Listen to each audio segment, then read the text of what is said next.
The morning mist clung to the vineyard like a secret Constance Harrington wasn't ready to share. She stood alone among the rows of Cabernet Sauvignon, Michael's ashes heavy in the rosewood box beneath her arm, and tried to remember how to breathe. 40 years. That's how long they'd walked these fields together. 40 years of pruning and harvesting, of blending and bottling, of building something neither of them could have imagined that first summer when Michael was just a marine biology student who'd wandered into her father's tasting room and never left. "You promised we'd do this together," she whispered to the absent air. "You promised we'd grow old watching these vines." The sun broke through the fog, illuminating the valley in shades of gold and green. Behind her, she could hear cars arriving for the funeral, the gentle crunch of gravel, doors closing with wealthy discretion.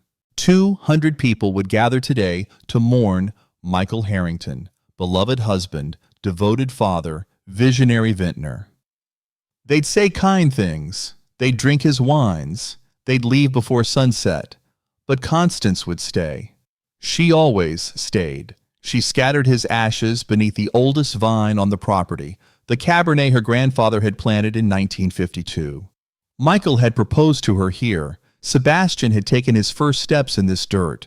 3 generations of Harringtons had grown from this soil.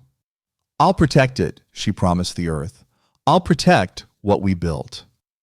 At the service, Sebastian delivered a eulogy that brought tears to hardened wine critics' eyes. Her son stood tall in his charcoal suit, voice steady despite the grief written across his face. He spoke of Michael's patience, his passion, his unwavering belief that great wine required time and respect for tradition. "My father taught me that legacy isn't about what you leave behind," Sebastian said, his dark eyes finding Constance in the front row. "It's about what you give forward, and he gave us everything." Victoria sat beside him, elegant in black silk, her hand resting supportively on his arm. The perfect daughter-in-law. Constance watched them and felt a flutter of gratitude that Michael had lived to see Sebastian settled, successful, loved. If only Michael could have stayed to see what came next. Or perhaps it was mercy that he hadn't. 3 years later, Constance stood in the estate's private tasting room, sunlight streaming through floor-to-ceiling windows that overlooked the same vineyard where she'd scattered Michael's ashes. Before her, 6 potential investors sat with crystal glasses in hand, waiting for her to tell them why Harrington Estate Cabernet was worth $300 a bottle. She lifted her own glass, swirled it gently, and inhaled. Cedar, black currant, a whisper of tobacco, vanilla from 18 months in French oak. The 2019 reserve was singing today. "What makes a wine worth remembering?" Constance asked, her voice carrying the authority of 3 decades in the industry. "Anyone can grow grapes. But at Harrington Estate, we're not growing grapes. We're growing time." She walked them through the tasting, the attack, the mid-palate, the finish that lingered like a conversation you didn't want to end. These were Silicon Valley executives with more money than expertise, but they leaned forward when she spoke. Constance had earned her sommelier certification at UC Davis before most of them were born. She'd studied chemistry and viticulture when women in the wine industry were still expected to pour, not produce. The 2019 has notes of. She paused, frowning slightly, brought the glass closer to her nose. Something was off. Not wrong exactly, but muted, like listening to music through a wall. "Mrs. Harrington," one of the investors prompted. She recovered smoothly. Notes of black cherry, graphite, and forest floor. "You'll find this vintage particularly food-friendly. The tannins are integrated but present." The tasting continued. By the time Sebastian arrived to close the deal, Constance had them ready to commit to a 5,000-bottle allocation. Her son was magnificent in negotiation. At 35, Sebastian had inherited Michael's charm and her analytical mind, a devastating combination. He wore success easily, tailored Tom Ford suit, Swiss watch that cost more than most people's cars, confidence that came from knowing you were good at what you did. Gentlemen, Sebastian said, shaking hands with each investor, my mother's too modest to mention this, but Wine Spectator just called our 2019 reserve the finest Napa Cabernet of the decade. We're allocating these bottles very carefully. Constance watched him work and felt a familiar swell of maternal pride. This was the son she and Michael had raised, smart, capable, charming. So why did her stomach clench when Victoria arrived 20 minutes late, wearing a Hermes bag that hadn't been in the family collection last week? Sorry I'm late, Victoria said, kissing Sebastian's cheek. Diamonds glinted at her ears. New acquisitions. Traffic from the city was murder. The investors left an hour later with signed contracts. Sebastian was jubilant. Mom, did you see Henderson's face when I mentioned the spectator rating? He practically begged to increase his allocation. He hugged her tightly. We make a hell of a team. We do, Constance agreed. But as she watched Sebastian and Victoria leave together, she noticed the tension in their whispered conversation by the door. The way Victoria's smile disappeared the moment she thought no one was watching. The way Sebastian's hand gripped his phone like a lifeline. Something was wrong, a mother knows. That evening, alone in her study, Constance poured herself a glass of the 2019 reserve and tried again to identify what had bothered her during the tasting. The wine was technically perfect. She'd run the lab analysis herself. But to her nose, it was somehow distant, like looking at a photograph of a place you used to know well. She made a note in her journal. May 15th, olfactory fatigue or something else. It was the first entry. There would be many more. The roses in Constance's garden had been Michael's pride. Every spring, the David Austin varietals exploded into bloom, their perfume so intoxicating that visitors often commented on it before they even reached the front door. This year, Constance stood among them and smelled something. Not nothing, but not the symphony of scent she remembered. It was like trying to recall a melody you'd once known by heart. Must be allergies, she told herself, and believed it because the alternative was unthinkable. A winemaker losing her sense of smell was like a painter going blind. Sebastian visited that Sunday for their weekly family dinner, arriving with a small bag from the health food store. I picked these up for you, Mom. He set a bottle of vitamins on the kitchen counter. Premium multivitamin blend with extra B12 and zinc. Dad always said you work too hard. These will help keep your energy up. Constance felt her throat tighten. It was such a thoughtful gesture, such a Sebastian thing to do. Thank you, sweetheart. She pulled him into a hug. Your father would be proud of the man you've become. If Sebastian stiffened slightly in her embrace, she told herself she'd imagined it. The Central Coast Wine Competition was the industry's most prestigious blind tasting event. Constance had been a judge for 15 years. Her palate was legendary. She could identify not just varietals, but specific vineyards, sometimes even vintage years. This year, she sat before a Pinot Noir and felt panic creeping up her spine. Cherry. She could taste cherry. And something earthy. Maybe mushroom? The other judges were making notes, nodding knowingly. Constance wrote down her impressions, but the confidence that usually guided her hand was absent. The 2020 Willamette Valley, she offered when it was her turn to speak. Actually, it's the 2018 Russian River, another judge corrected gently. Beautiful expression of the terroir, though. Constance smiled and made a joke about needing more coffee, but her hands were shaking when she set down her glass. After the competition, Elena Rodriguez found her in the parking lot. The young sommelier had been with Harrington Estate for 2 years, bright, dedicated, with a natural palate that reminded Constance of herself at that age. Mrs. Harrington? Elena's voice was careful, concerned. Are you feeling all right? You seemed a little off in there. I'm fine, Elena, just tired. You've never been wrong before, not in 2 years of working with you. Constance wanted to brush it off, but something in Elena's earnest face made her pause. "Have you noticed anything different about me lately? My work?" Elena hesitated, then, "You've been asking me to verify your tasting notes more often, double-checking things you'd normally be certain about. I just thought, I don't know, maybe the stress of running the estate alone." Alone.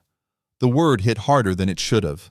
Michael had been gone 3 years, but sometimes Constance still turned to ask his opinion before remembering. "I'll make a doctor's appointment," she heard herself say, "just to be safe." Dr. Patricia Wells had been the Harrington family physician for 20 years.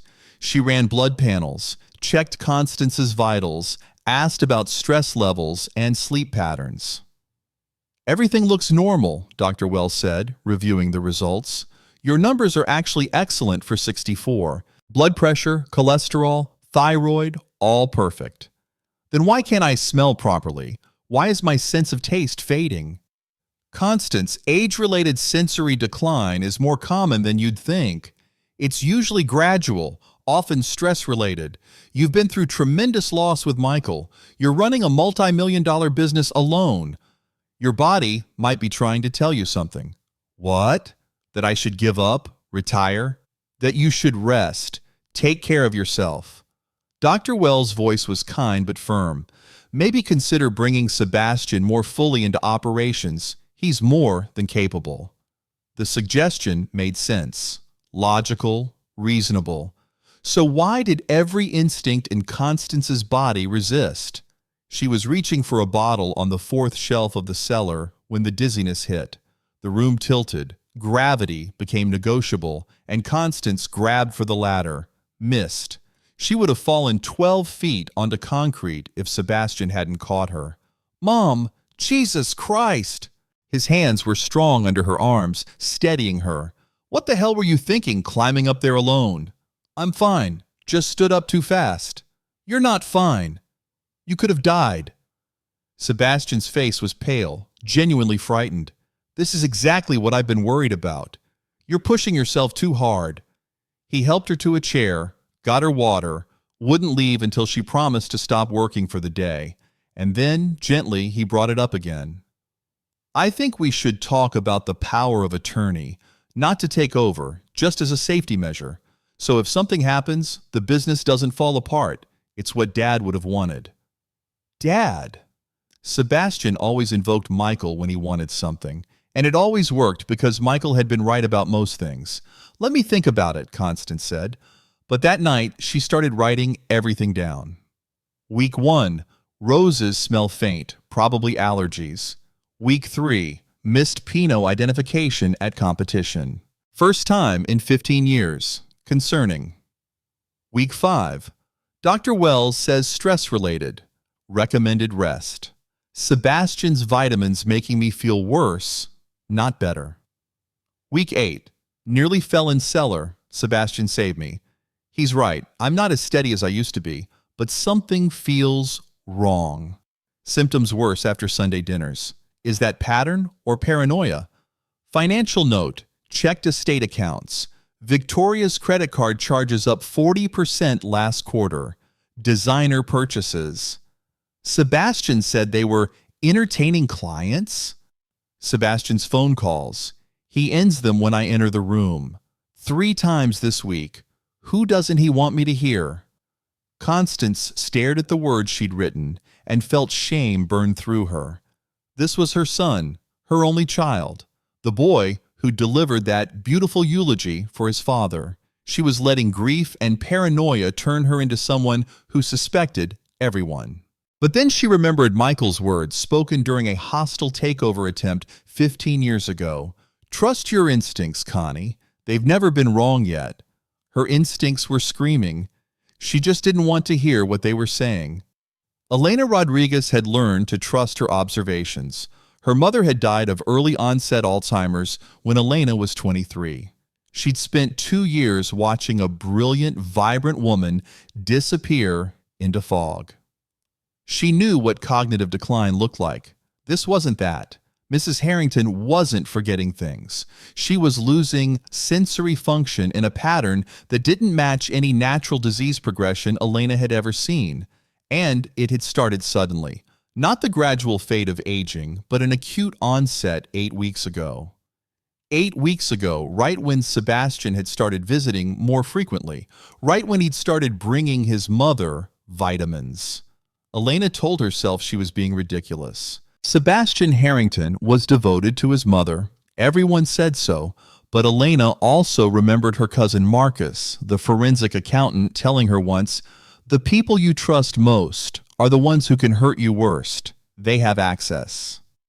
On Thursday evening, after the tasting room had closed, Elena made a decision that could cost her everything.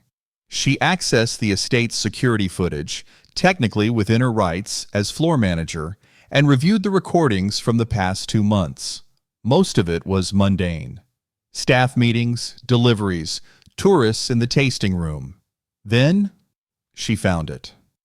Tuesday, April 23rd, 9:47 p.m. Sebastian entering his mother's office. He looked around first, checking for witnesses, then pulled a small vial from his pocket. He opened Mrs. Harrington's vitamin bottle, added something, shook it, replaced it on the shelf.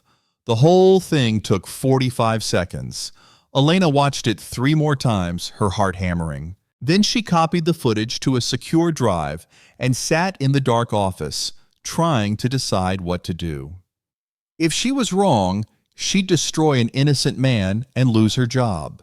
If she was right and stayed silent, Mrs. Harrington could die. There was really only one choice. "Mrs. Harrington, do you have a moment?" Constance looked up from the inventory spreadsheet she'd been studying. Elena stood in the doorway of her office, laptop clutched to her chest like a shield. "Of course, Elena. Come in." The young woman closed the door behind her, unusual, and set the laptop on Constance's desk with trembling hands. "I need to show you something, and I need you to know that I'm only showing you because I care about you and because I think you're in danger." Constance's stomach dropped. "Elena, what?" "Just watch, please." The footage played.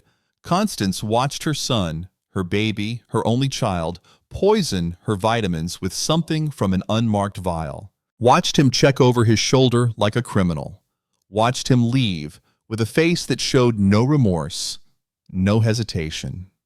The video ended. The office was silent except for the tick of Michael's old clock on the mantel. "I'm so sorry," Elena whispered. "I'm so sorry." Constance couldn't speak, couldn't move, couldn't reconcile the man on that screen with the boy who'd cried in her arms when his goldfish died, who'd made her terrible Mother's Day breakfasts in bed, who'd promised his dying father he'd take care of her. Then something inside her cracked, and sound escaped.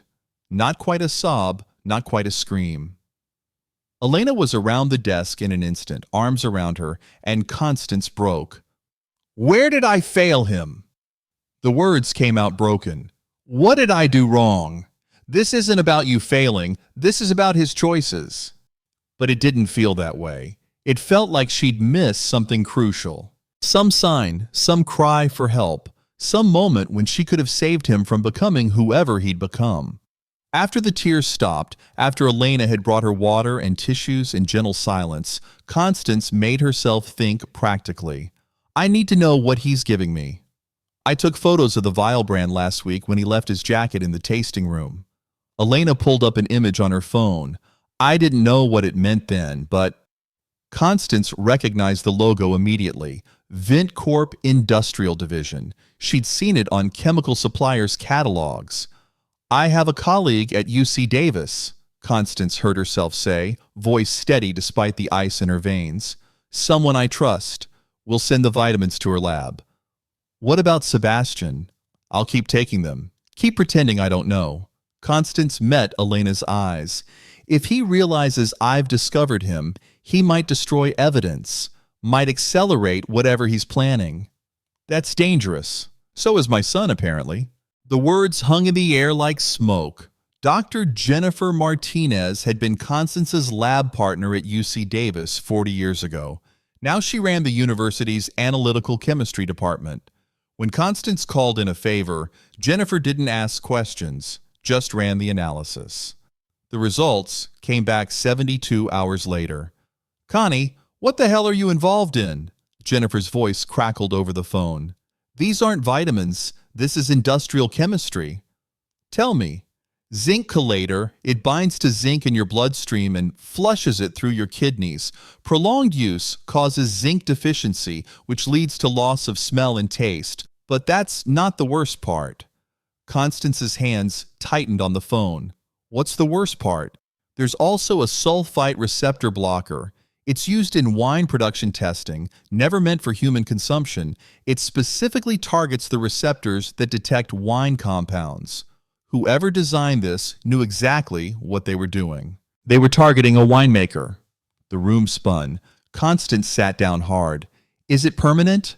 "No. Stop the exposure, supplement with zinc, and your senses should return. Slowly, but completely."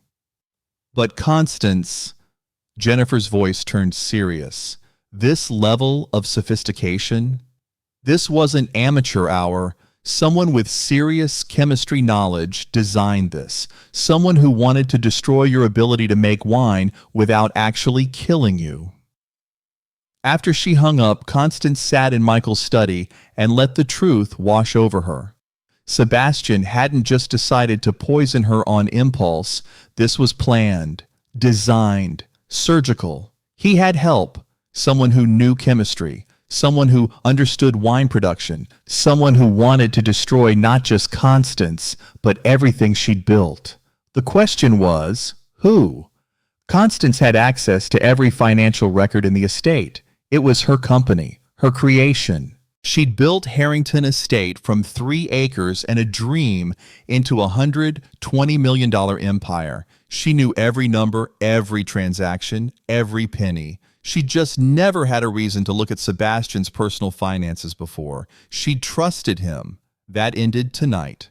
The estate's business accounts were clean, but Sebastian had a corporate credit card for client entertainment, and Constance had signatory authority to review its use. She opened the statements and felt her blood turn cold. Charges at the Wynn Las Vegas, $15,000 in one weekend. The Bellagio, $22,000. Caesars Palace, $8,000. Atlantic City, Reno, online gambling sites she'd never heard of, going back 18 months.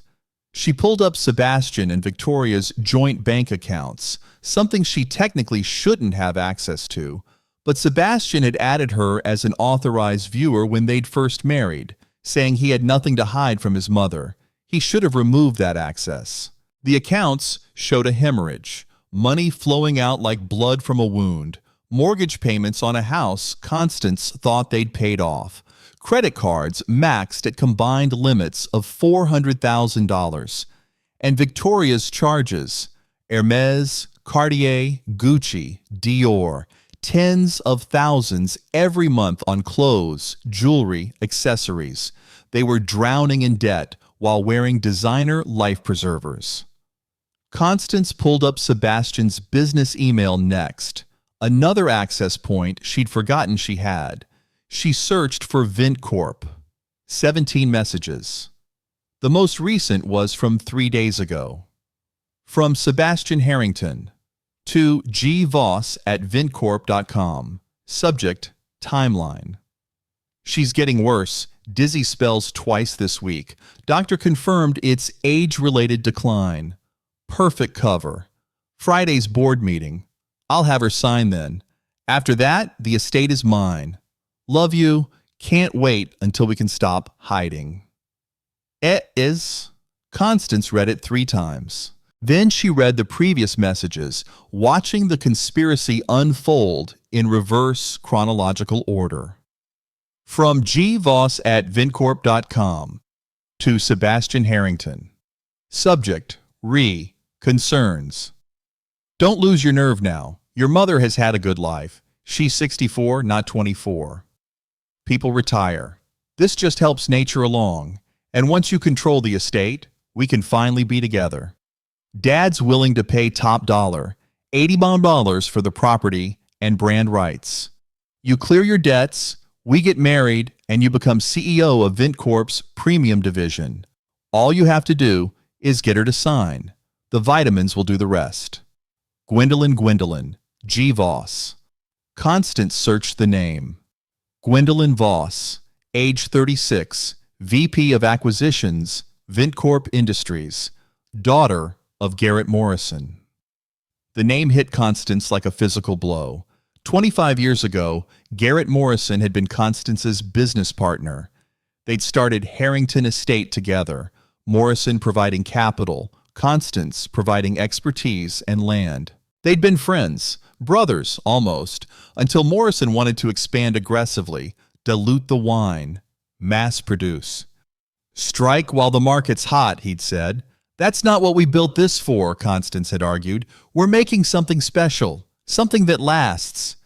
You're making pennies while we could be making millions, Morrison had shot back. Your problem, Connie, is you think like an artist. I think like a businessman. The partnership had dissolved bitterly. Constance bought him out for $2 million, every penny she could scrape together. Morrison had taken the money and built VintCorp, a massive wine conglomerate that produced affordable wines for grocery stores. He'd become wealthy, very wealthy, worth $500 million, according to Forbes. But Constance's way had worked too. Harrington Estate was now worth more than $100 million, recognized worldwide as one of California's premier boutique wineries. She'd proven him wrong. And apparently, 25 years later, he still couldn't forgive her for it. So he'd corrupted her son, seduced him through his daughter, exploited Sebastian's gambling addiction and Victoria's materialism, designed a poison that would destroy Constance's ability to do the only thing she'd ever been better at than Morrison, make exceptional wine. It wasn't about money. Morrison had plenty of money. This was about revenge, about destroying her legacy, about proving finally that his way was right and hers was wrong. Constance sat in Michael's study as midnight approached.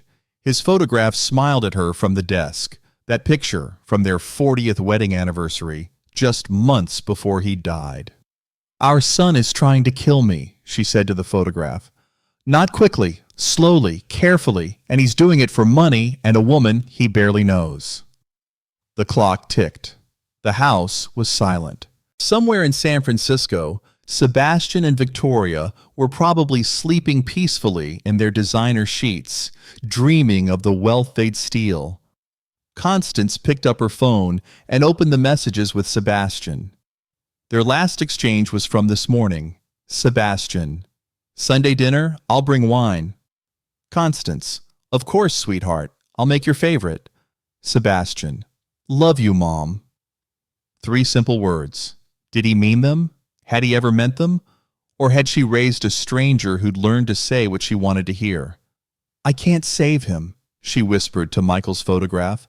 "He's too far gone, but I can stop him." She thought about the options. Option A: confront Sebastian directly, appeal to whatever love he had left, risk him destroying evidence, escalating the poison, disappearing with Victoria. Option B: go to the police immediately, risk Sebastian warning Morrison, losing the bigger conspiracy. Option C: strategic counterattack, gather evidence, build an airtight case, save the winery and all 50 families who depended on it. Give Sebastian one chance to choose redemption over prison. Michael's voice echoed in her memory. Real love means stopping someone from destroying themselves, even if they hate you for it. Constance opened her laptop and created a new folder, Evidence. She had 12 days until the board meeting. 12 days to save her legacy. And maybe, if God was merciful, 12 days to save her son's soul.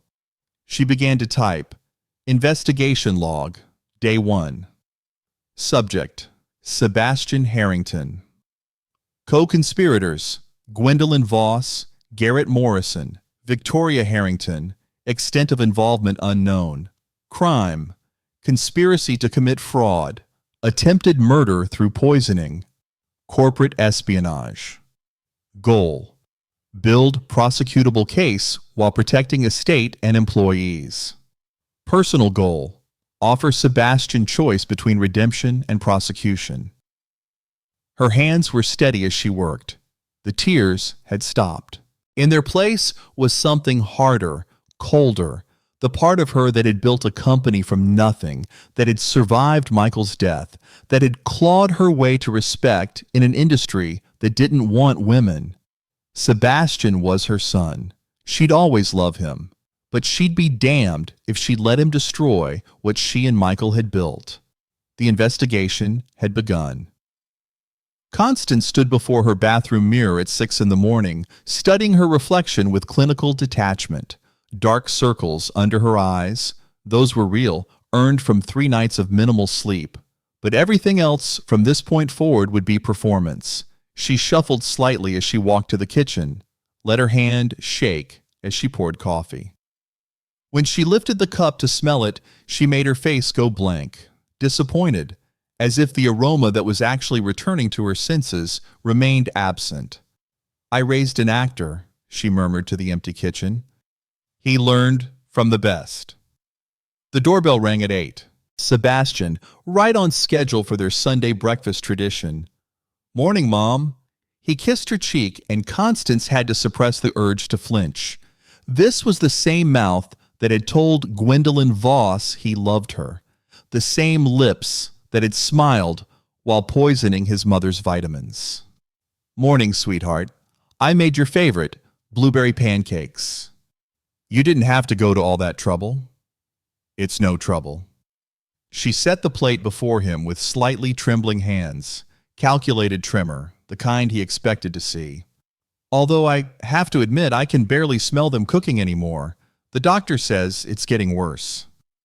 Sebastian's face showed concern, but Constance caught something else beneath it. Relief, satisfaction. She couldn't tell anymore. The son she thought she knew had become a stranger wearing a familiar face.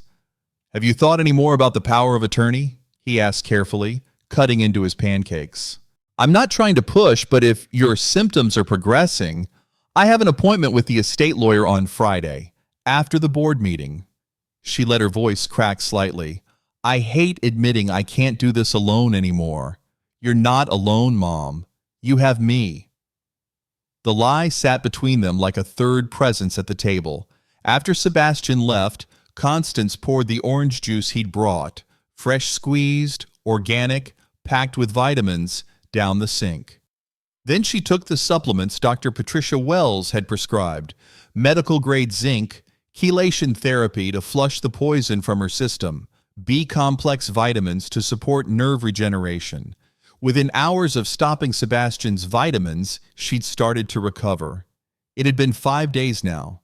Her sense of smell was returning in layers. First salt, then sweet. Now the complex middle notes were emerging like stars after sunset. But Sebastian couldn't know that. No one could know except Elena and Dr. Wells. Patricia Wells studied the blood work with a clinical eye that couldn't quite hide her fury. "Your zinc levels are already improving. Another week and you'll be close to normal range." She set down the charts.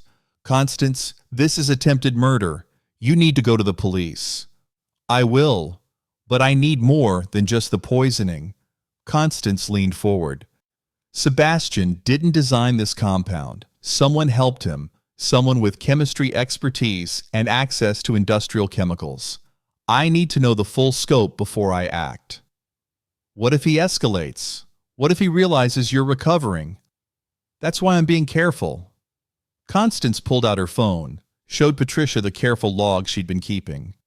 "I document everything, every symptom, real or faked, every interaction with Sebastian, time-stamped, detailed.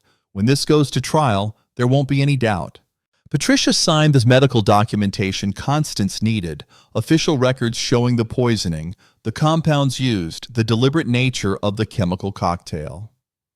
"One more thing," Constance said. "I need you to tell Sebastian if he asks that my condition is worsening, that I'm showing signs of early cognitive decline. You want me to lie to your son?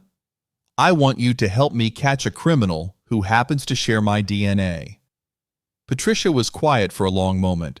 Then she signed another form, a doctor's assessment recommending Constance step back from business operations due to medical concerns. I hope you know what you're doing, Patricia said softly. So do I. Elena Rodriguez had discovered she was good at surveillance.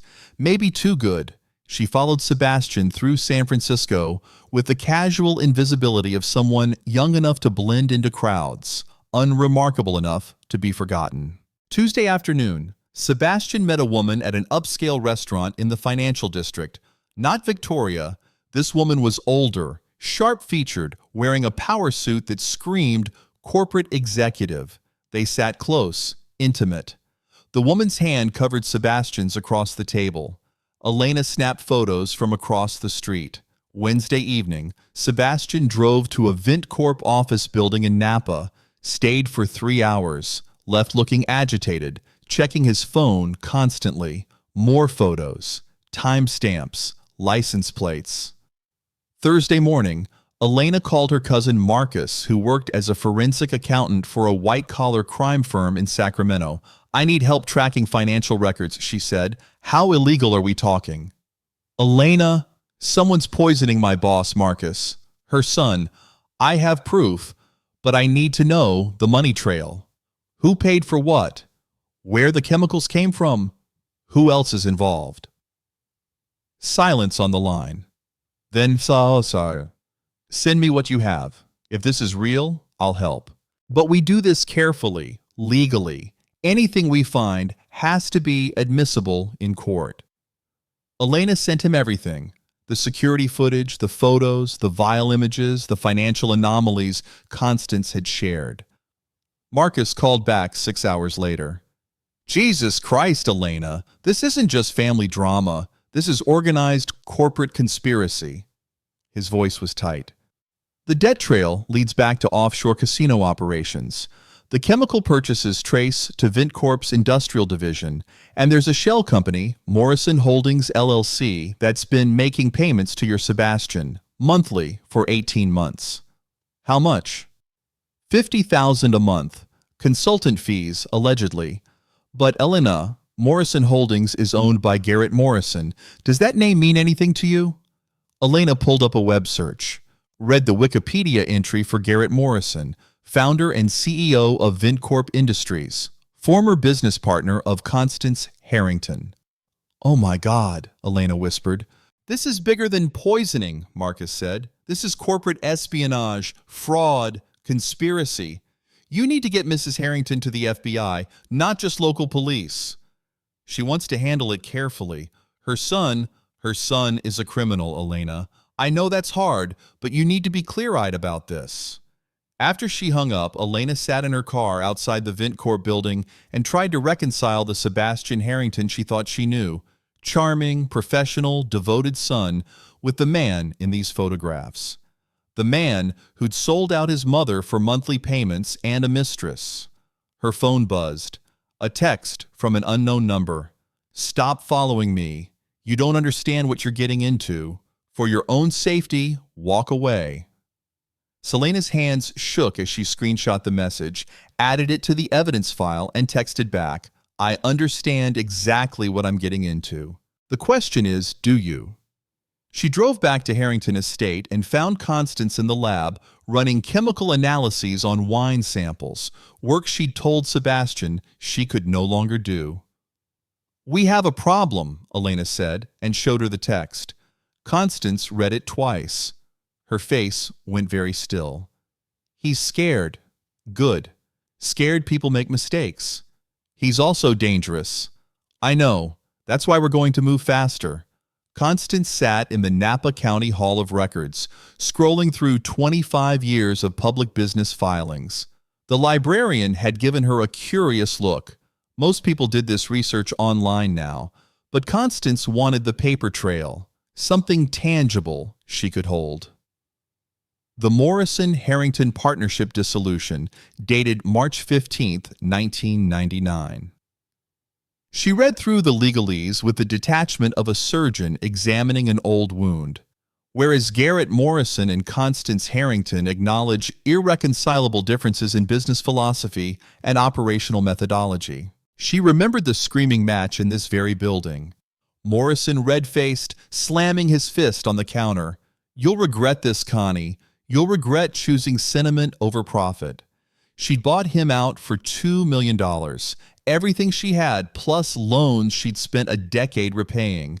Morrison had taken the money and disappeared from her life, until now. The subsequent filings showed Morrison's trajectory. VintCorp founded 6 months after the split. Aggressive expansion, acquisition of smaller wineries, public offering in 2005. Current market cap, $580 million. But there was something else in the records. A pattern Constance recognized only because she'd been looking for it. Every 3 years, VintCorp attempted to acquire Harrington Estate. The offers came through intermediaries, shell companies, sometimes direct. Each one was rejected. Each one was followed by business complications. Suppliers mysteriously canceling contracts, distributors backing out of deals, health inspections that found violations later proven to be planted evidence. 25 years of low-level corporate warfare she'd attributed to normal business friction. "He never stopped," Constance murmured. "He's been trying to destroy me this entire time." She pulled out her phone and called Martin Fletcher, her vineyard master.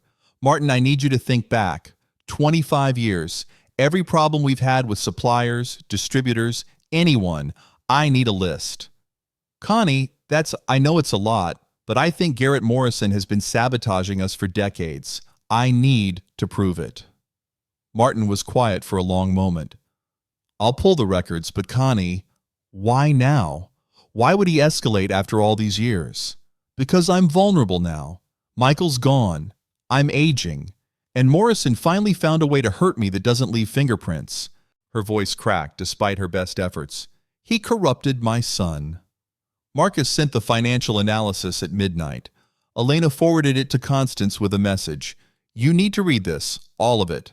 Constance poured herself a glass of water. She still couldn't bring herself to drink wine, knowing what Sebastian had planned for it, and opened the file.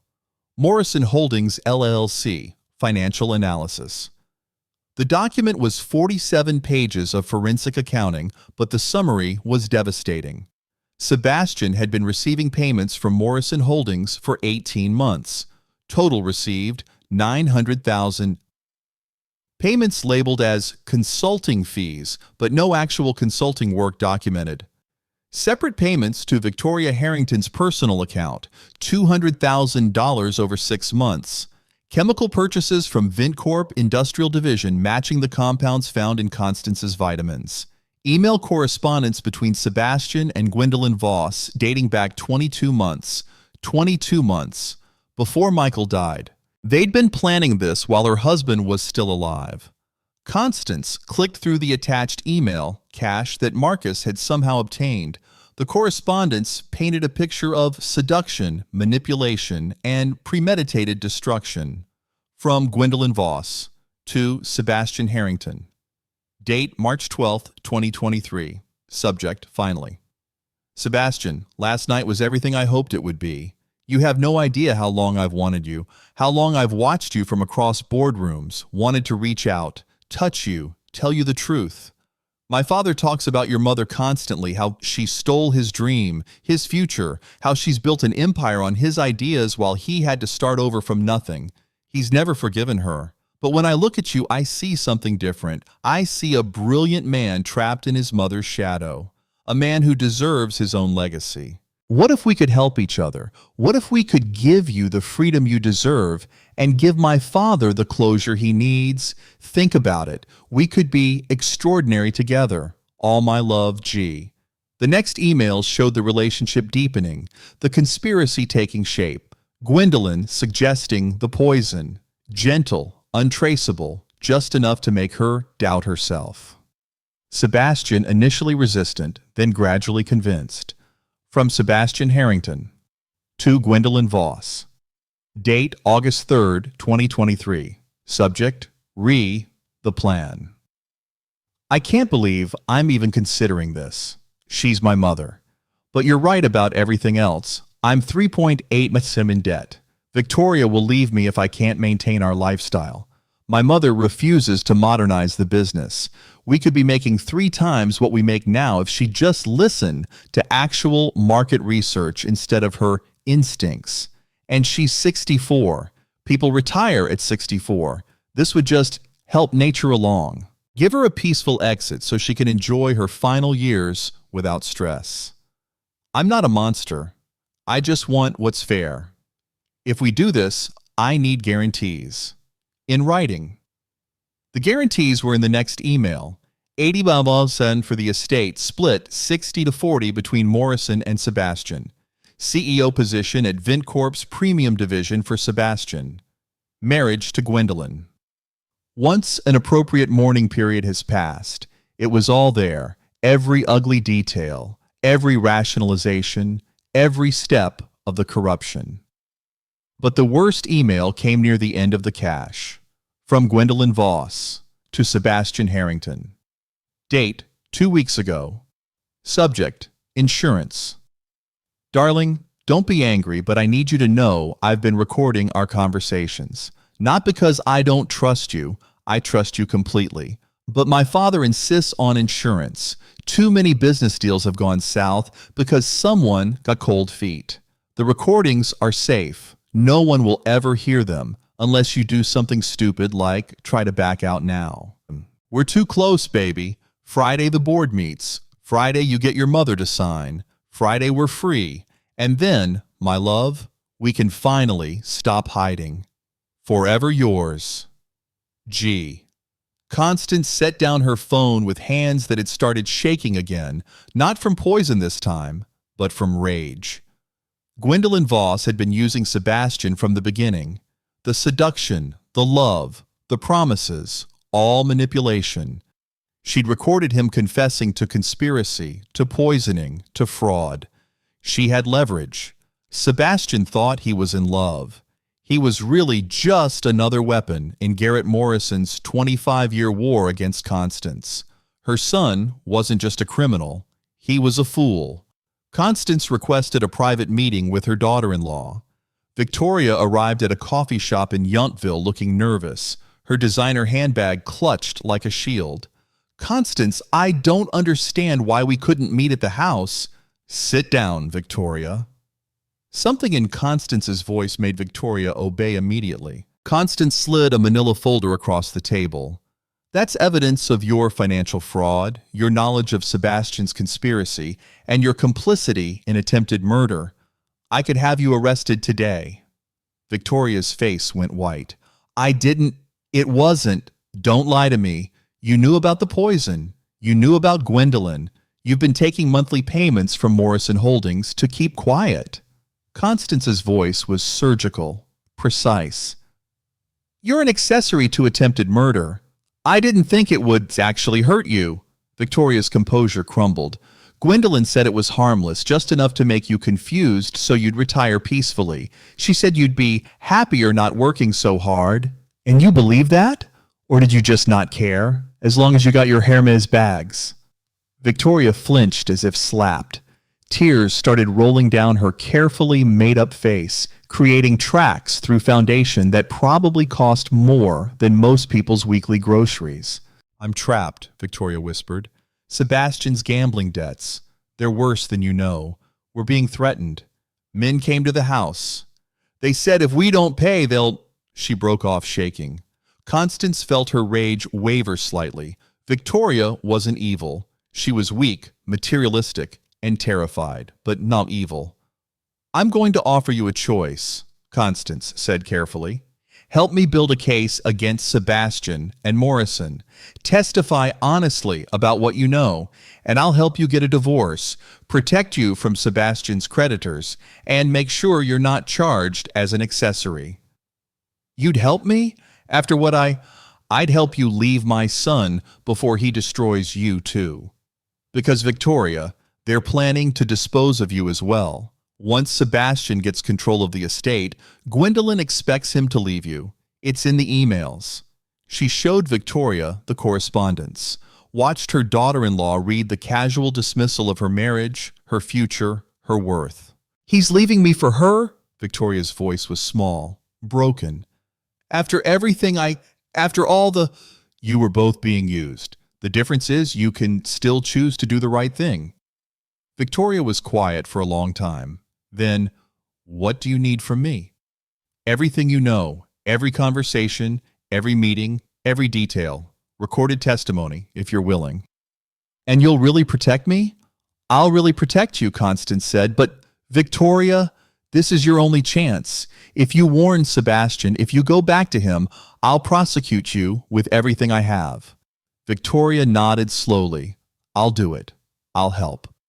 They spent the next 3 hours in Constance's lawyer's office, Victoria's testimony recorded by a court stenographer.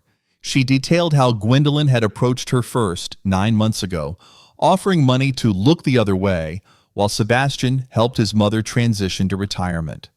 She thought it meant encouraging Constance to slow down. By the time she realized it meant poison, she was already taking payments, already complicit, already trapped. "I'm not a bad person," Victoria said at one point, her voice pleading. I didn't know how to say no. And the debt collectors were so scary, and Sebastian said it would all be fine, and I just wanted everything to be okay again." Constance looked at this woman her son had married, beautiful, shallow, weak, and felt something like pity. "You're not a bad person," Constance said quietly. "You're just not a strong one. But you can start being strong today." When Victoria left, she had divorce papers, a restraining order ready to file, and a new bank account in her name only. She also had instructions to act normal around Sebastian for exactly 3 more days. 3 days until the board meeting. 3 days until everything came crashing down. At 2 a.m., Constance sat in Michael's study, surrounded by evidence. Security footage showing Sebastian poisoning her vitamins. Lab reports confirming the compounds. Email confessions. Financial records. Victoria's testimony. Marcus's forensic analysis. She had enough to put her son in prison for 15 years. The thought made her physically ill. "What do I do?" she asked Michael's photograph. "How do I choose between justice and mercy when the criminal is my baby?" The photograph didn't answer. It never did. But Constance kept talking anyway, because the alternative was drowning in silence. "He was such a good boy, Michael. Remember when he was 7 and he saved all his allowance for 3 months to buy you that ridiculous fishing rod for Father's Day? Remember how he cried at your funeral, how he promised to take care of me?" She picked up the photograph, traced the outline of Michael's face with her finger. "Where did we lose him? Was it the money? The pressure of trying to live up to your legacy? Did we push him too hard or not hard enough?" The questions had no answers. They just circled her head like vultures. "He tried to kill me," Constance whispered. "Our son tried to kill me, and part of me still wants to protect him. Is that love, or is that just weakness?" She thought about Elena's words. "This isn't about you failing. This is about his choices." But it didn't feel that way. It felt like every parenting decision she'd ever made was being weighed and found wanting. If she'd been stricter, less strict, more attentive, less controlling, would Sebastian still be the man poisoning her vitamins? Constance took a bottle of Michael's favorite wine, the 2005 reserve they'd made together, and walked to the vineyard. The memorial bench sat beneath the old Cabernet vine where she'd scattered his ashes. The night was clear, stars visible despite the ambient light from the valley. Constance poured 2 glasses, set one on the bench beside her as if Michael might appear to drink it. "I need you," she said to the darkness. "I need you to tell me what to do." The vines rustled in the breeze, nothing more. "Do you remember what you said when your partner tried to sue us?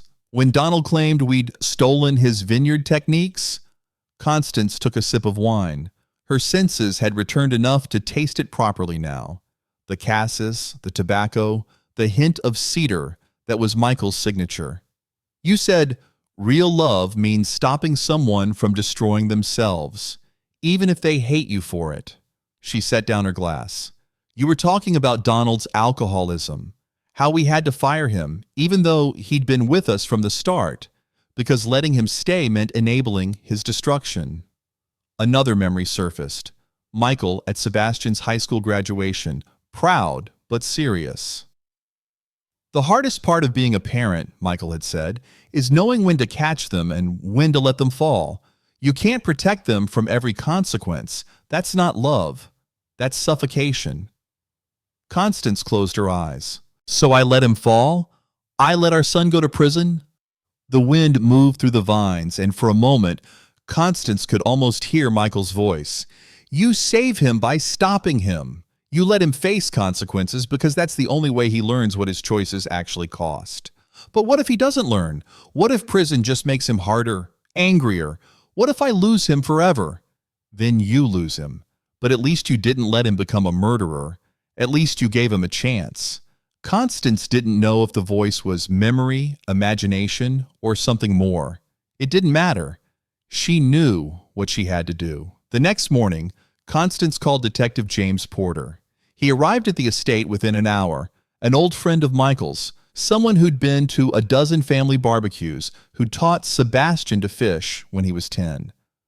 Jim, I need your help with something that's going to break your heart.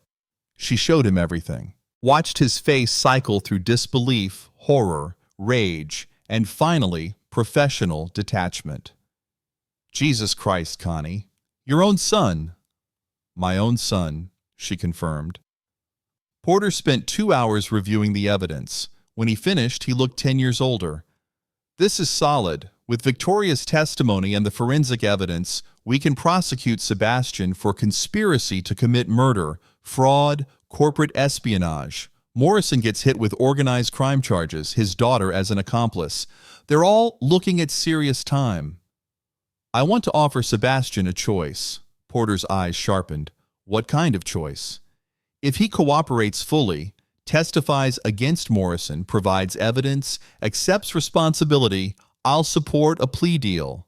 3 years minimum security instead of 15 in federal prison. Mandatory addiction treatment. Restitution to the estate.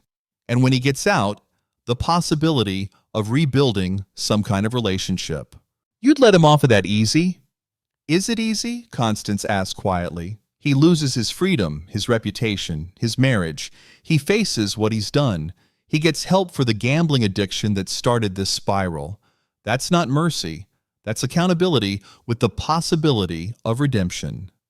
And if he refuses, if he tries to fight it, then I prosecute him with everything I have. No mercy, no maternal protection. He made his choices. He lives with the consequences. Porter was quiet for a long moment. You know, this is going to destroy him either way. I know, but Jim... Constance's voice cracked. He was already destroying himself. I'm just forcing him to see it. They spent the next hour planning the operation. The board meeting would proceed as scheduled. Sebastian would attempt to get Constance to sign the power of attorney. But this time, Detective Porter and 2 FBI agents would be in the adjacent conference room, listening to every word. We'll give him rope to hang himself, Porter said. Get him on record confirming the conspiracy. Then we move in. And Morrison? FBI's already building a case against VentCorp for corporate fraud. Your evidence just gave them the missing piece. They'll arrest him simultaneously. That night, Martin Fletcher and his crew moved through the cellars like shadows. But they weren't just relocating wine. They were setting an elaborate trap. Every bottle of genuine Harrington Estate vintage was carefully removed, cataloged, and transported to a climate-controlled storage facility 2 hours north. In their place, bottles filled with cheap grocery store wine, relabeled with Harrington's distinctive labels. If Morrison sends trucks to destroy the collection, Constance explained to Martin, let him destroy this. The real wine stays safe. But that wasn't all. Elena had installed hidden cameras throughout the cellar, triggered by motion sensors. If anyone entered to sabotage or steal, every action would be recorded in high definition. We're not just catching Sebastian, Elena said. We're catching everyone involved. Constance walked through the empty cellars, empty of genuine wine, full of clever forgeries, and felt a strange sense of completion. The 1987 Reserve, the year of Sebastian's birth. The 1998 vintage that had won them international recognition. The 2005 that Michael had crafted with such love, all safe, all protected. Her wines would survive, even if her relationship with her son didn't. "Tomorrow," Constance said to Elena and Martin, who stood with her in the silent cellar, "tomorrow we find out if my son has any conscience left, or if Garrett Morrison destroyed that too." She'd written a letter to Sebastian, to be delivered only if he chose prosecution over cooperation. In it, she'd poured out everything, her love for him, her disappointment, her hope that someday he'd understand why she had to stop him. The letter ended with a single line, "I love you enough to let you fall. I only pray you love yourself enough to get back up." Constance sealed the envelope and gave it to her lawyer with instructions. Then she went home, took her zinc supplements, and tried to sleep. The board meeting was 12 hours away. Dawn broke over Harrington Estate with the kind of crystalline clarity that wine country was famous for. Constance stood on her balcony, watching the sun paint the vineyard in shades of amber and gold, and tried to memorize this moment. This might be the last morning she spent loving her son without reservation. She dressed carefully, navy suit, Michael's wedding ring on a chain around her neck, minimal makeup, professional, strong, not a victim. At 8:30 a.m., her phone buzzed with a text from Sebastian. "On my way, I have everything ready. Today's the day we make sure you're protected, Mom. Love you." Constance stared at those two words. Love you. Did he mean them? Could someone who loved you poison you for 18 months? Or had the meaning of love become so twisted in Sebastian's mind that he genuinely believed he was doing the right thing? She texted back, "See you soon, sweetheart." In the guest house, Detective Porter was setting up recording equipment with 2 FBI agents. Elena was positioned in the tasting room, ready to escort board members to the conference room. Martin had the cellars under surveillance. Victoria was in protective custody, safe from Sebastian's reaction when he discovered her betrayal. Everything was ready. Constance poured herself a glass of water and looked at her reflection in the window, 64 years old, widowed, about to destroy her only child to save her life's work. "Give me strength," she whispered. Not sure if she was praying to God, to Michael, or to some part of herself she'd need to access in the hours ahead. Her phone buzzed again. This time, an email from Garrett Morrison's assistant. "Mr. Morrison will be attending today's board meeting as Mr. Harrington's invited business advisor. We look forward to finalizing the partnership discussions." Constance smiled grimly. Morrison couldn't resist being present for her downfall. His arrogance would be his undoing. "Perfect," she murmured. "Let's end this." She walked to the conference room where the evidence was assembled, the trap was set, and justice waited with infinite patience. The board meeting would begin in 30 minutes. The reckoning was at hand. The Harrington Estate conference room smelled of leather, old wood, and expensive coffee. Floor-to-ceiling windows overlooked the vineyard where 3 generations had poured their lives into soil and vines. Today, that legacy hung in the balance. Constance entered at exactly 9 o'clock a.m., moving with the careful frailty she'd perfected over the past week. Her hand trembled slightly on her cane, a prop she'd borrowed from Dr. Wells, though she no longer needed it. The performance had to be flawless. The board members were already seated, Richard Chin, Thomas Oakes, and Margaret Sterling, 3 industry veterans who'd watched Harrington Estate grow from promising startup to international recognition. They greeted Constance with the gentle deference reserved for beloved elders, showing their age. Sebastian arrived moments later, Victoria conspicuously absent. He carried a leather portfolio, his face arranged in an expression of loving concern that would have fooled Constance a month ago. Would have. Not anymore. "Mom," he kissed her cheek. His cologne was new, expensive, Gwendolyn's taste, probably. "How are you feeling?" "Tired," Constance said, letting her voice waver. "So very tired, sweetheart." The conference room door opened again. Garrett Morrison entered like a king surveying conquered territory.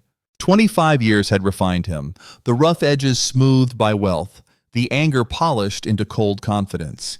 He wore a suit that cost more than most people's monthly salary, and a smile that didn't reach his eyes. "Constance," Morrison's voice dripped false sympathy. "I'm so sorry to see you struggling. Age is cruel to us all." Constance met his gaze and saw it there, the satisfaction, the triumph barely contained. He thought he'd won. "Garrett," she said quietly, "I wasn't aware you'd be joining us. Sebastian invited me as a business consultant. Given the transitions ahead, he thought my expertise might prove valuable." "How thoughtful." Constance lowered herself carefully into her chair. Across the room, behind a two-way mirror disguised as artwork, Detective Porter and 2 FBI agents watched and recorded every word. Sebastian cleared his throat. "I think we should begin. Mom, I know this is difficult, but Dr. Wells has recommended that you step back from daily operations. For your health." He spread documents across the mahogany table. "General power of attorney, medical directives, transfer of controlling interest. These papers will ensure the estate continues to thrive while you rest and recover. You've earned that, Mom. Dad would want you to enjoy your remaining," he caught himself, "your retirement years in peace." Constance stared at the documents, at her son's handwriting on the signature lines, at the future he'd planned without her, with Gwendolyn Voss, with Morrison's money, with her life's work destroyed and converted to cleaning products. "Before I sign," Constance said slowly, "I'd like to observe a tradition. My father taught me that important business is sealed with wine. It honors the work, the relationships, the trust between partners." She reached into her bag and pulled out 2 decanters. Crystal caught the morning light, refracting it into rainbow patterns across the conference table. Morrison's smile tightened fractionally. Sebastian shifted in his chair. "Mom, I don't think—" "Just a formality, sweetheart."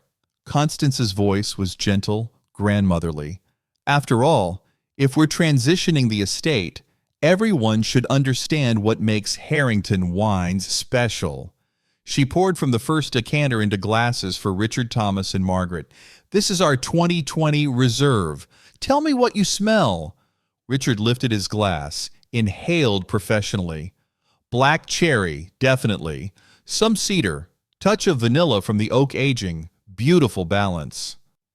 Thomas and Margaret concurred, their descriptions matching what the wine actually contained. Constance poured from the second decanter, for Sebastian and Morrison. The liquid was pale amber, unremarkable in the crystal. "And this," she said, "is something rarer." Sebastian raised his glass cautiously, sniffed. His forehead creased in confusion. "Honeysuckle?" Morrison offered. "White pepper? Perhaps some citrus notes?" Constance set down the decanter with precise care. "Interesting," she said, "because what you're smelling, gentlemen, is industrial zinc chelator mixed with sulfite receptor blocker, the exact compounds I've been ingesting for 6 months, the poison designed to destroy a winemaker's palate." The room went absolutely silent. Sebastian's face drained of color. Morrison's hand froze halfway to setting down his glass. "What?" Sebastian started. "Don't!" Constance's voice cut like a blade. The frailty vanished, replaced by steel. "Don't insult me with denials." She stood, no tremor, no weakness, no hesitation, pulled a remote from her pocket and activated the wall screen. Security footage played, Sebastian entering her office, opening the vitamin bottle, adding liquid from an unmarked vial. The timestamp read 8 weeks ago. I can explain." Sebastian was on his feet, face desperate. "Can you explain this?" Constance clicked to the next file. Email correspondence between Sebastian and Gwendolyn Voss appeared on the screen, damning in its clarity. The old man's signing Friday. After that, the estate's mine. We'll rebrand, flush the vintage collection, convert it all to cleaning products, Beaumont name on toilet scrubbers. Your father will finally get his revenge. Margaret Sterling gasped. Richard Chen's face hardened.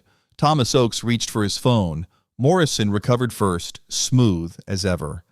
Constance, this is clearly some kind of misunderstanding. Is it? Constance advanced on him. A misunderstanding that traces back 25 years. That involves your company supplying the chemicals, your daughter seducing my son, your shell company making monthly payments. She clicked again. Morrison Holdings' financial records filled the screen. $900,000 to Sebastian. $200,000 to Victoria. Chemical purchase orders from Vint Corp. Industrial Division. You couldn't beat me legitimately, Constance continued, her voice shaking now. Not from weakness, but from rage, 25 years in the making. So you corrupted my son, exploited his gambling addiction, used your daughter as bait, all because I had the audacity to prove that quality matters more than quantity. Morrison's mask finally cracked. You stole my dream. We could have been worth billions. We? There was no we, Garrett. You wanted to dilute, mass-produce, slap our name on grocery store garbage. I wanted to make wine that mattered. And I did. I built something beautiful while you built an empire on mediocrity. And where did that get you, Morrison snarled. Alone, dying, about to lose everything to your own son because you were too stubborn to... The conference room doors opened. Detective Porter entered with FBI agents flanking him. Garrett Morrison, you're under arrest for conspiracy to commit murder, corporate espionage, and fraud. Sebastian Harrington, you're under arrest for attempted murder, conspiracy, and fraud. No, no, no, no. Sebastian backed away from the approaching officers. Mom, please, it wasn't supposed to. You poisoned me. Constance's voice broke. For 18 months, you fed me chemicals designed to destroy everything I am, while smiling, while calling me Mom, while I trusted you. I didn't want to hurt you. Gwendolyn said it was harmless, just enough to make you retire. And you believed her? Constance stepped closer to her son. Or did you believe what you wanted to believe because the alternative meant facing who you'd become? Sebastian's face crumpled. He collapsed into a chair, head in his hands. The debts, he whispered. 3.8 million. Victoria's spending. The casino threats. I was drowning and you wouldn't listen, wouldn't modernize, so you tried to kill me instead of asking for help. I was ashamed. Sebastian looked up, tears streaming. How do I tell my mother I'm a failure? That I gambled away everything? That my wife only stays for money I don't have? You tell me the truth. You let me help. You trust that your mother loves you more than money. Constance knelt before her son, eye level with him. But you didn't do that. You chose Morrison's poison over my love. Detective Porter cleared his throat. Mrs. Harrington, we need to... One moment, please. Constance pulled an envelope from her jacket. Sebastian, I'm going to give you a choice. It's the last thing I can give you. Option A, Constance said, voice steady despite tears threatening. You fight this. You claim you were manipulated, coerced. You forced this to trial. And I will prosecute you with every resource I have. 15 to 20 years in federal prison. No mercy. No maternal protection. Sebastian stared at her, eyes red. Option B. You plead guilty. You testify against Morrison and Gwendolyn. You accept full responsibility for your actions, and I will support a plea deal. 3 years, minimum security, mandatory addiction treatment, restitution to the estate through labor when you're released. And when you've served your time, the possibility that someday we might rebuild something. You'd send your son to prison? Sebastian's voice was raw. I'd give my son the chance to become a man worth knowing. The choice is yours. Morrison, in handcuffs, laughed bitterly. Touching. But Sebastian, you realize she's manipulating you, making you betray. Shut up, Sebastian said quietly. Everyone turned to look at him. Shut up, Garrett. You used me. Gwendolyn used me. You preyed on my weakness and turned me into something His voice broke. Something my father would be ashamed of. He looked at Constance. What about the wine? The collection you were going to protect? Twist number 5, revelation. Constance smiled slightly. Sebastian, I've been protecting this estate for months. Since before Michael died, I transferred ownership of our rarest vintages into an irrevocable trust. The pension fund for our 50 employees, secured in a separate account you couldn't touch. The vintage collection Morrison wanted to destroy, moved to secure storage 3 nights ago? Sebastian's eyes widened. You knew. Before Elena showed you the footage, you already suspected. A mother knows her child. I knew something was wrong. I just didn't want to believe how wrong. Constance stood, her knees protesting but her spine straight. I've been preparing for worst-case scenarios since the day your father died, not because I didn't trust you, because I love this place enough to protect it from anyone, even you. Morrison swore viciously. The cellar is full of grocery store wine in our bottles. If you'd sent trucks to destroy it, you'd have destroyed nothing of value. Constance turned to Detective Porter. I believe you'll find text messages on Mr. Morrison's phone ordering exactly that. Destruction of property, corporate vandalism. Porter grinned. Already found them, ma'am. The FBI agents led Morrison away, still cursing. Gwendolyn Voss was arrested at VintCorp headquarters 30 minutes later. Porter received the confirmation via text. But Sebastian remained, uncuffed, waiting. What's your answer? Constance asked her son. Sebastian looked at his hands, the same hands that had poisoned her vitamins, that had held her when Michael died, that his father had taught to prune vines with reverence and care. I'll testify, he said finally. I'll plead guilty. I'll do the time and the treatment. Why? Because you're right. I'm a coward who made terrible choices, but maybe, his voice cracked, maybe prison will make me brave enough to face what I've done. And maybe someday, I can earn the right to look you in the eye again. Climax number 3. The emotional peak. Constance felt something break and heal simultaneously in her chest. This wasn't forgiveness, not yet, but it was possibility. Your father once told me, she said softly, that real love means stopping someone from destroying themselves, even if they hate you for it. I don't hate you, Mom. I hate myself. Good. Use that. Let it fuel your recovery instead of your self-destruction. Porter approached gently. We need to take him now. Constance nodded. Then she did something that surprised everyone, including herself. She hugged her son. I love you, she whispered into his shoulder. I always have. I always will, but I can't save you from this. You have to save yourself. I know, Sebastian whispered back. I'm sorry. I'm so sorry. I know you are. Now prove it.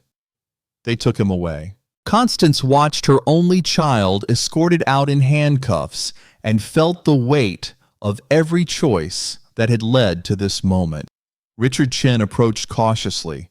Constance, the board stands with you, whatever you need. Thank you. But right now, I need to be alone. The courtroom was packed for sentencing.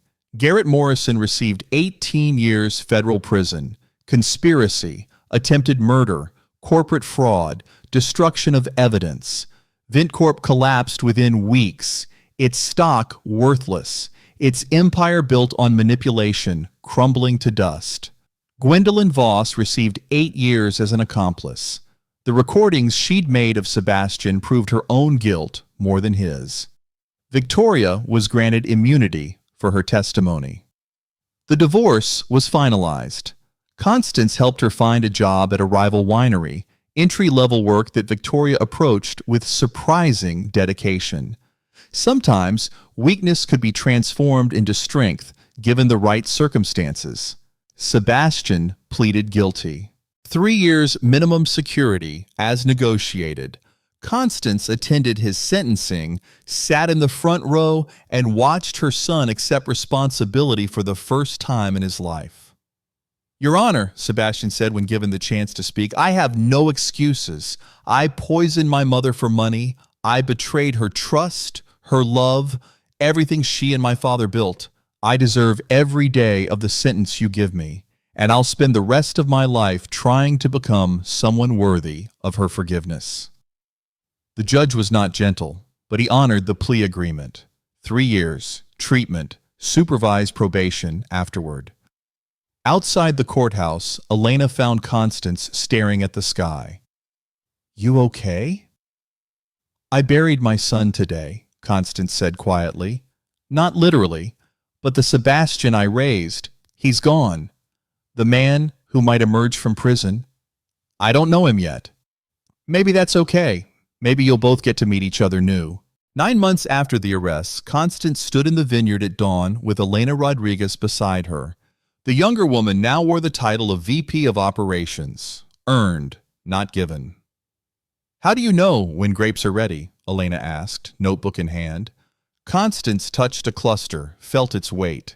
"You taste them, not with your mouth, with your heart." Her senses had fully returned. Salt came back first, then sweetness, then finally the complex notes that made wine singing. The terroir of specific vineyards, the subtle variations between vintages, the story each bottle told. She could taste again. She could smell. She could do the work she loved. But something had changed. The joy was tempered now, seasoned with knowledge of how fragile trust could be. "Wait here," Constance told Elena. She returned with a dusty bottle. The label read, "Harrington Reserve, 1987, the year Sebastian was born." "I made this vintage to celebrate my son's future," Constance said, turning the bottle in her hands. "Kept it 37 years for milestones that never came. His wedding to someone he actually loved, the birth of a child, the day he'd earned this legacy through integrity." She opened it carefully, poured 2 glasses. Elena tasted it, her eyes widening. "It's perfect." "Yes," Constance smiled through tears. "And now it's yours. This legacy. All of it." "Constance, I can't. You saved my life. You understood what matters. Integrity, quality, truth. You showed up when it was hard. You stayed when you could have run." Constance paused. "Legacy isn't blood, Elena. It's spirit. It's who you choose to carry forward what you've built." Elena's hand trembled as she held the glass. "What about Sebastian? What if Sebastian earns his way back, there will be room for him. But that room exists because of the work you'll do, the integrity you'll maintain, the standard you'll uphold." That evening, Constance sat at Michael's desk and wrote to Sebastian in prison. "Dear Sebastian, you asked in your last letter if I've forgiven you. I'm not sure forgiveness is the right word. You poisoned me. You tried to steal my life's work. You betrayed every value your father and I tried to instill. But you're also my son. And I'm learning that love and forgiveness aren't the same thing. I can love you while still holding you accountable. I can hope for your redemption while accepting that it might never come. Your father used to say that the vines don't remember the storms. They just keep growing, reaching toward light, doing what they were meant to do. I'm trying to be like the vines, growing despite the damage, reaching for light despite the darkness you brought into my life. Do the work, Sebastian, real work. Face your addiction, face your choices, face the man you became, and decide if that's who you want to be. If you emerge from prison different, truly different, we'll talk. Until then, know that I'm healing. The estate is thriving. And Elena Rodriguez is doing the work you should have done, honoring what we built instead of destroying it. I love you. I probably always will. But I don't trust you, and I won't until you've earned it. Mom, she sealed the envelope, addressed it to FCI Lompoc, and set it aside for mailing. Then she opened one more bottle, the 2005 reserve she and Michael had made together. "We did it," she told his photograph. We protected what we built, and maybe we saved our son's soul in the process. The wine tasted like memory and hope mingled together. The past honored, the future uncertain, but possible. Constance raised her glass to the vineyard visible through her window, to the work that continued, to the legacy that would survive. To truth, she whispered, to growth, to second chances earned, not given. And in the gathering darkness, the vines kept growing, reaching always toward light, resilient in ways that broke and healed the human heart. The minimum security facility's visiting room smelled of industrial cleaner and stale coffee. Constance sat across from Sebastian, seeing her son clearly for the first time in years. He'd changed, lost weight, gained lines around his eyes that spoke of sleepless nights and hard-won insights. His hands were calloused from kitchen work. He'd been teaching other inmates to cook using skills Constance had taught him as a child. "I got your letter," Sebastian said, "all 47 of them. I wasn't sure you'd read them." Every word, multiple times. He met her eyes, the first time he'd been able to do so in 3 years. "Mom, I need to say something. No excuses, no explanations, just truth." Constance waited. "I'm sorry. For the poison, for the betrayal, for choosing money over integrity, for letting Morrison corrupt me, for every lie I told and every choice I made that hurt you." His voice remained steady. "I'm sorry, and I know sorry isn't enough, but it's where I have to start. What happens when you get out next month? I have a job lined up, kitchen manager at a recovery center in Oakland. Not glamorous, but honest work. And I'm staying in AA, staying in therapy." He paused. "I'm not asking to come back to the estate. I know I haven't earned that." Constance studied her son, looked for manipulation, for the charm he'd once wielded so easily, found only exhaustion and something that might be genuine humility. "Elena's done remarkable work," Constance had said. "We've expanded the sommelier program, added sustainable farming practices. Last month, Wine Spectator called us the conscience of Napa Valley."